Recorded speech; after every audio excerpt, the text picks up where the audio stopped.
and trying to get a sense for what they needed from the NFT space and from the just media space as a whole that didn't exist yet. And it was very clear that they needed unlockable content. These are real quotes from conversations that we had with our customers and from creators out there. And as you can see, there's a very clear pattern of, especially new creators to the NFT space, not understanding that when you put media on IPFS and when you're attaching it to an NFT, that's public. It's accessible to anyone. And so people really wanted to have some form of private data. And marketplaces often have a field for you to have unlockable content. And so what these creators would end up doing is they'd take a public, remember public, Dropbox link and put it into the unlockable content field.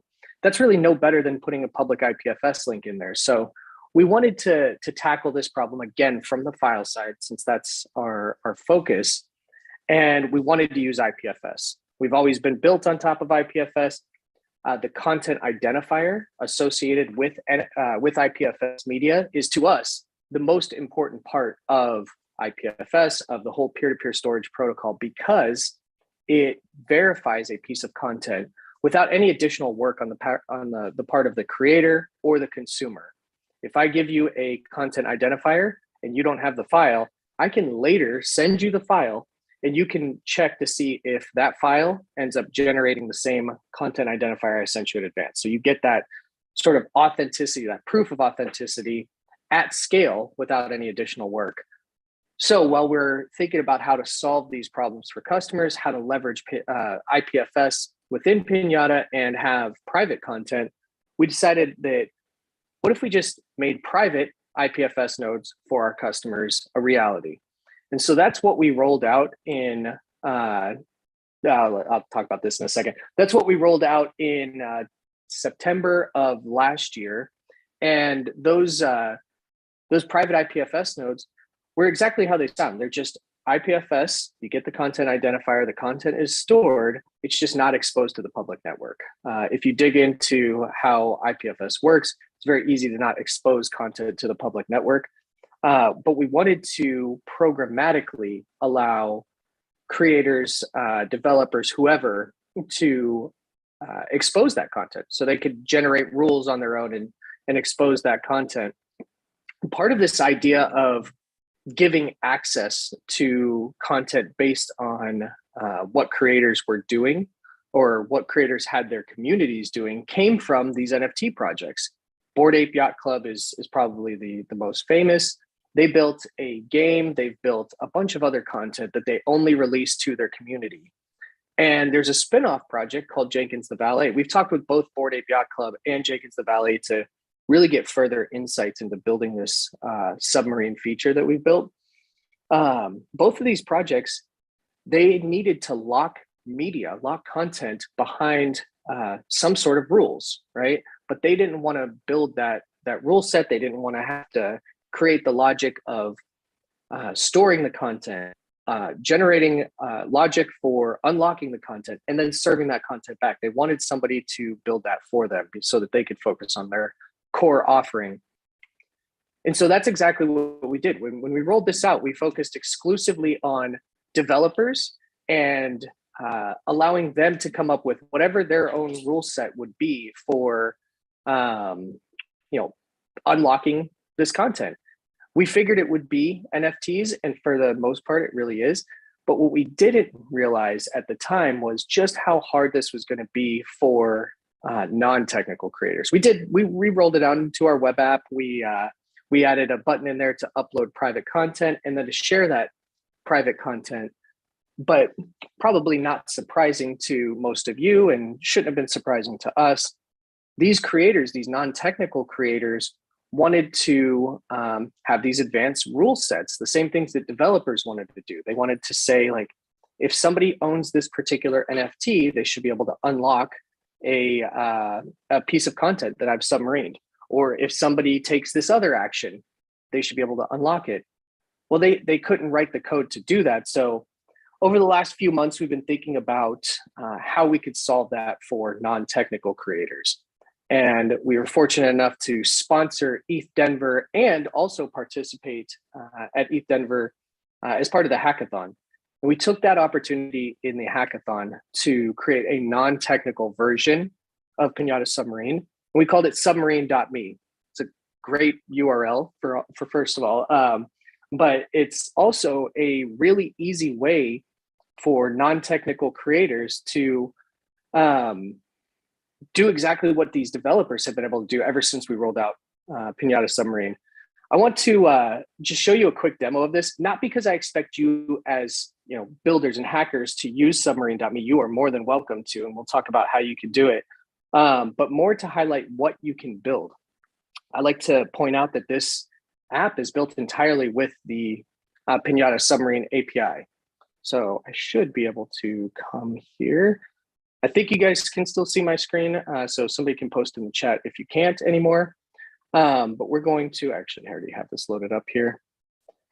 So I'm going to just show you the interface here that we built out. Pinata Submarine allows, or I'm sorry, submarine.me allows a non-technical creator to come in and just click a button and provide some data about their files that they're going to lock. I'll give you the hypothetical scenario here. I own Jenkins the Valet NFT, so I'm able to actually demonstrate how this will work. But we're going to pretend that the project Jenkins the Valet, they have their roadmap 2.0. They want to only release that to holders of the NFT. Most of these projects, they release it publicly, of course, and that's exactly what Jenkins the Valet did. So we're just pretending here. But pretend that they wanted to lock that behind ownership of their NFT collection, NFTs from within their collection. All they would have to do, or all a creator would have to do, is come and click new submarine new file. We don't have these other options available yet. We're just kind of feeling out the community to see what other ways people might want to unlock content. But we did build out the NFT ownership. It supports ERC 721 right now. We will very soon be supporting ERC 1155 as well, and probably Solana.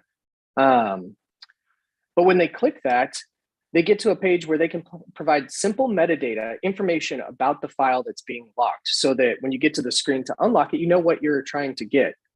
So if I go and I'm going to select a thumbnail here for the file, and we're going to grab the 3D image of Jenkins the Valet. We then have to pick or provide the smart contract address that the NFT collection is under. So if I go to OpenSea, I can quickly find that. If I go find my Jenkins the Valet ticket and scroll down to the details section, I can get the contract address. And we'll just go back to the submarine.me app, paste that in here. If this was on Polygon or on Rinkeby, we could select those networks. They're all supported here, but this is on mainnet. So now I just need to give a name for the content. So this is Jenkins, oops, I can spell right, Jenkins the Valet Roadmap 2.0, and it's Jenkins. And then we're going to give a description as well. So this is the Roadmap 2.0 file only for Jenkins holders. And then, of course, I need to actually upload the file that is going to be submarined. It's going to be protected. Nobody will be able to access it unless they own this particular NFT. So I'm going to grab that file. I'm going to click upload and continue. And in just a second here, it should store that file, generate an IPFS CID, which you can see here. I could try to load this up on the public IPFS network. It would not work because it is private. It's not exposed to the broader network. But I could give this IPFS CID to anybody that's hoping to get the content. And when they get that content, they can verify that I gave them the right thing. Sort of like a promise for future delivery. Now, as a creator, all I have to do is click copy share link. And we'll open this share link up in another tab here. And you can see it pulls in all of that metadata that we added, and nice kind of pretty display for anybody that might want to try to unlock this content. You or the creators, whoever is doing this, can share this content on Twitter, Telegram, Discord, anywhere public without fear of that content being unlocked by mistake. To show you this, I am going to switch to a wallet here, a MetaMask wallet that does not have the NFT. And when I go and I click connect wallet, I'll be asked to sign a message. Message includes the contract address, includes a unique identifier generated by the server. When I sign this, I don't own the NFT. I can't get the file. I'm rejected.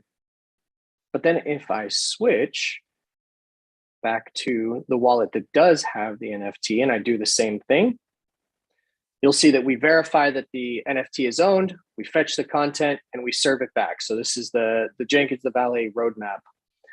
Again, I show you all this, not necessarily because you will use this as part of a hackathon or as part of projects going forward, but just as inspiration of what you can build with the Pinata Submarine API. Let's see. So let me jump back to the presentation. And we're going to try to make this big again. There we go. I jumped ahead. Oh, actually, so that is the end. So what I want to do, we have a couple of minutes here to talk about Pinata's philosophy on NFTs.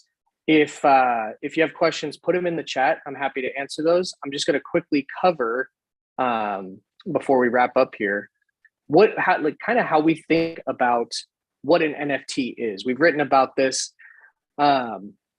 It's not just the token, right? We don't think it's the thing that lives on the blockchain. We don't think that's the only part of it, at least. That token is actually the second layer, in our opinion. The first layer is a relationship. That relationship is creator to owner, owner to new owner, multiple owners in the case of fractional NFTs. But then you have the token, of course, and that's like the way we think about this is the token and the blockchain is this automation engine that allows you to exchange, transfer ownership without having to build the infrastructure yourself. It's really powerful. And I'm sure I'm preaching to the choir here.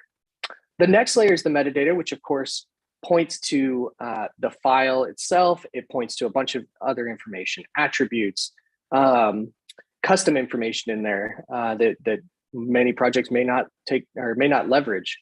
And then the file. A file tied to an NFT can be literally anything. We've seen full web apps, we've seen games, we've seen videos, of course, audio files. People are getting very creative with the media that they associate with NFTs. But the last layer is the one that we're not seeing used a lot yet, but people should.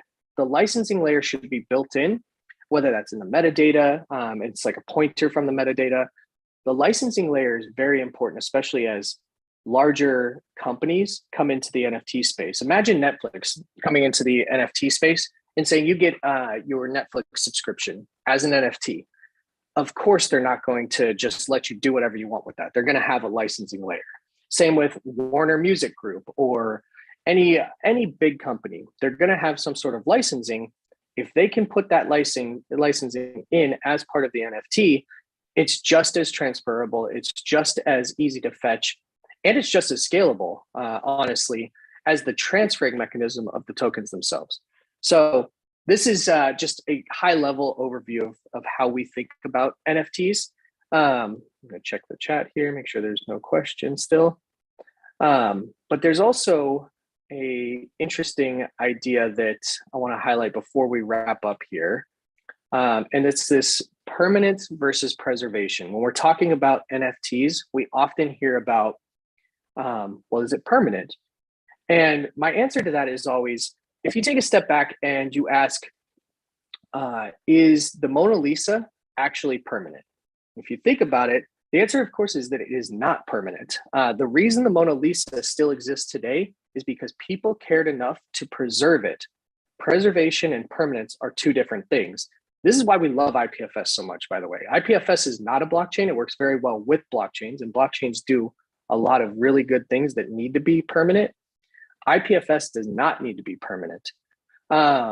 Instead, IPFS allows for very engaged communities, engaged people to show how much they care about content by making sure it continues to exist. With IPFS, to make sure something continues to exist is as simple as making sure it's pinned on at least one IPFS storage node so that the rest of the world can continue accessing it. We saw this in real life with an NFT marketplace that the founder just shut it down, was slowly taking things offline. Artists were very worried that they were going to lose all of their content, but fortunately, the content was on IPFS. So individual artists, individual buyers, they were able to back that content up themselves. And then a group of people came together and reached out to Pinata and asked, well, can you back up everything? And the answer, of course, was yes, it's public. It's IPFS. All we needed was the CIDs. And because of the power of IPFS, the power of that open data, we were able to duplicate and migrate over 1 million files and keep those alive. And that's really powerful to me in the way that we think about media and the way that we think about keeping media alive. That was a community that came together and decided that they wanted to preserve something that they really cared about.